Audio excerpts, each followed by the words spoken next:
ସାଙ୍ଗମାନେ ବର୍ତ୍ତମାନ ମୁଁ ବ୍ରହ୍ମପୁର ଟୁ ଭୁବନେଶ୍ୱର NH ହାଇୱେରେ ଅଛି। ଆପଣମାନେ ଦେଖିପାରୁଥିବେ ବର୍ତ୍ତମାନ ଏଇଟା ଗୋଟେ ଆକ୍ସିଡେଣ୍ଟ ହେଇଛି। ଆକ୍ସିଡେଣ୍ଟଟି ଛତ୍ରପୁର ପାଖରେ ହେଇଛି।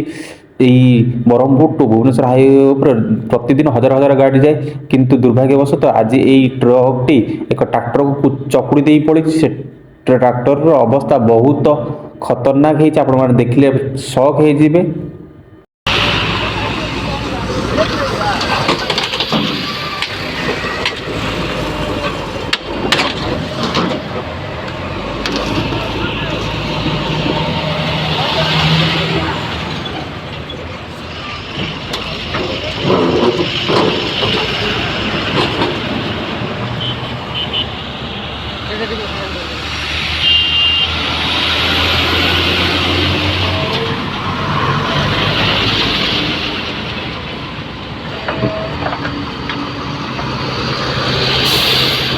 ସୌଭାଗ୍ୟବଶତଃ ଟ୍ରାକ୍ଟରର ଡ୍ରାଇଭର ଏବଂ ଟ୍ରାକ୍ଟର ଶ୍ରମିକ ଟ୍ରାକ୍ଟରରେ ବସିନଥିଲେ।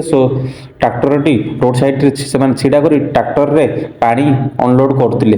ସୌଭାଗ୍ୟବଶତଃ ଟ୍ରାକ୍ଟରର ଡ୍ରାଇଭର ଏବଂ ହେଲ୍ପର ଦୁଇ ଜଣ ଯାକ ବଞ୍ଚି ଯାଇଛନ୍ତି।